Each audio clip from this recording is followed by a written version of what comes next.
Welcome to the Psychology 101 podcast based on the Bachelor Study Psychology at Tilburg University in the Netherlands, presented to you by Lex Krishnadath, the podcast where you learn on the go. And today we're going to look into the book Personality Psychology, Domains of Knowledge about Human Nature. Chapter 3, Traits and Trait Taxonomies. So let's start. An overall overview. Four main sections. What's a trait? Two basic formulations. And then we go on to the act frequency formulation of traits, an illustration of the descriptive summary formulation, then the identification of the most important traits, and last, taxonomies of personality. What are the three fundamental issues for a personality psychology based on traits?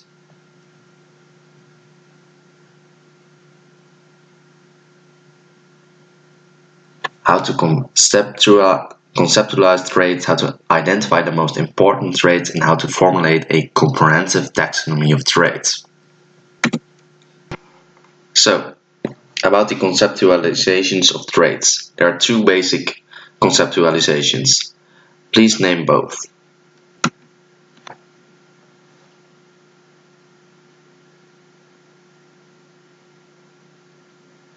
The first views traits as the internal properties of persons that cause their behavior.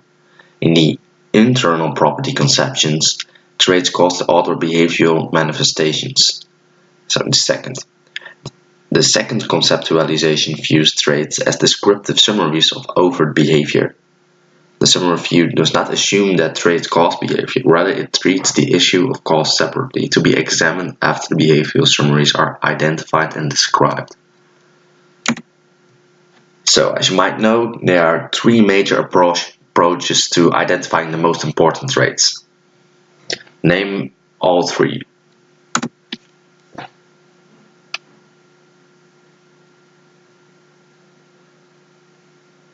So the first is the lexical approach, which views all the important traits as captured by the natural language.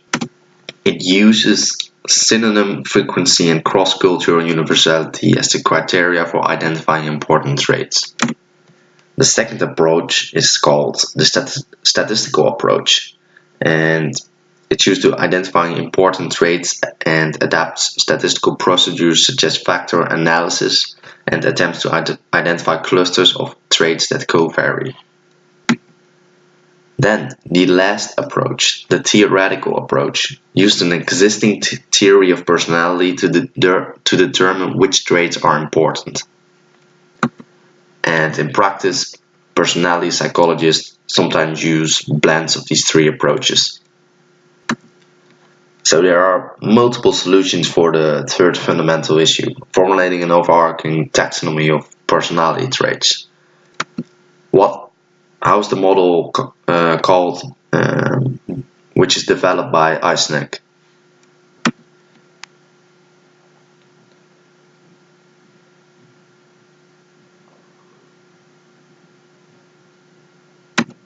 Eysenck developed a hierarchical model in which the broad traits extroversion, neuroticism, and psychoticism subsume more narrow traits such as activity level, moodiness, and egocentricity, abbreviated as the PEN model.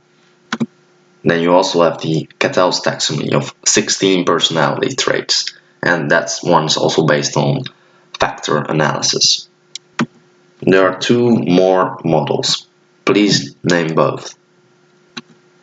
You also have circumplex models, and those are circular arrangement of traits organized around two key dimensions: status, dominance, and love, agreeableness. Then the second model is the 5-factor model, Ocean. Openness, conscientiousness, extroversions, agreeableness, and neuroticism, Ocean. So recent discovery, there was a discovery of a 6th factor, the honesty, humility, and that will expand the Big Five, abbreviated Ocean, and then it would be the following model, Hexaco. So now we're going to look more into it. So what's a trait? Two basic formulations. Name both. So you have 1. Traits as internal causal properties, and 2. Traits as purely descriptive summaries. What's the illustration of the descriptive summary formulation? It is the act frequency formulation of traits. This program consists of roughly three main points. Name all 3.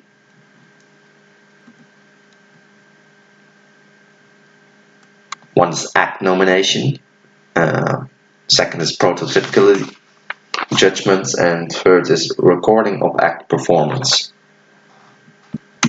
Act nomination is a procedure designed to identify which acts belong in which trait categories. Prototypicality judgments involves identifying which acts are most central to or prototypical of each trait category. And the recording of act performance consists of securing information on the actual performance of individuals in their daily lives. Some evaluation on the act frequency formulation. Some critics, what about failures to act in covert acts that are not directly observable? Now, something about the lexical approach. If a trait term exists in only one or a few languages, so about the lexical approach. If a trait term exists in only one or a few languages, but is entirely missing from most, then what does that mean? Then it may be only of local relevance. So about the statistical approach, we use factor analysis. And what does this mean?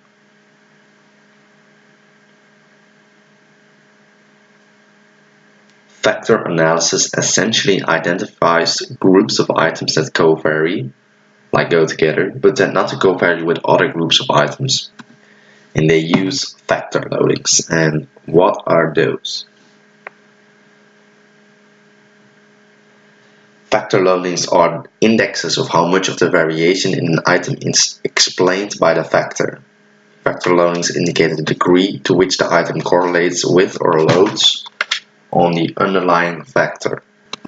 So the extraversion factor has high loadings on humorous, amusing, and popular. So we're already going to the last part, taxonomies of personality.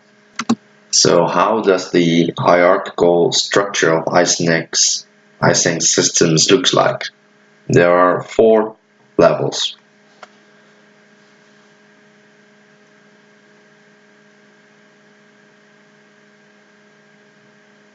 So you have the type level, extraversion, then you have a trait level, which is, for example, activity, and then you have a habitual response level, and then the specific response level.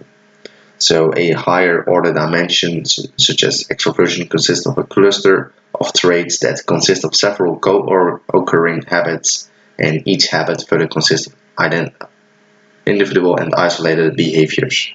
Something about the 16 personality factor system. Especially no one has been able to replicate the 16 separate factors that Cattell found, not even Cattell himself. Just a nice fact. So something about the circumplex taxonomies of personality. One kind of individual difference pertains to what people do to and with each other, which are called interpersonal traits. So let's talk about the Wiking circumplex. It has 3 clear advantages. Name all 3.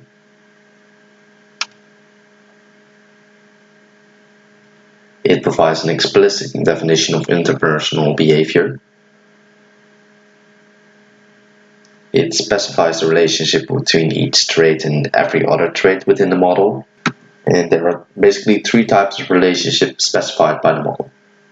Adjacency, or how close the traits are to each other in the circumplex, often positively correlated. Then you have bipolarity, traits that are bipolar are located at opposite sides of the circles and are negatively correlated. And then you have orthogonality, which specifies the traits that are perpendicular to each other on the model, so at 90 degrees. In sum, the Wicken circumplex model provides an elegant map of major individual differences in the social domain. So now about the Big Five. Although the first four factors are highly replicable across cultures and languages, there's uncertainty about content, namely replicability of the fifth factor. So on extroversion, what is the cardinal feature of extroversion? Social attention. Then on agreeableness. People who are high on agreeableness favor using negotiation to resolve conflicts. Then conscientiousness. So especially for the one who are high on conscientiousness, the hard work, punctuality and reliable behavior exhibited by conscientious individuals result in a host of life outcomes, such as a higher grade point average, which is good.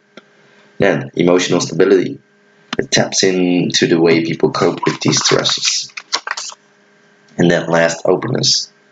Those who are high on openness tend to remember their dreams more, have more waking dreams, have more vivid dreams, and have more prophetic dreams. And have more problem-solving dreams. So, what about you? So, that was just a little bit long for this psychology podcast. But thank you for listening, and until next time.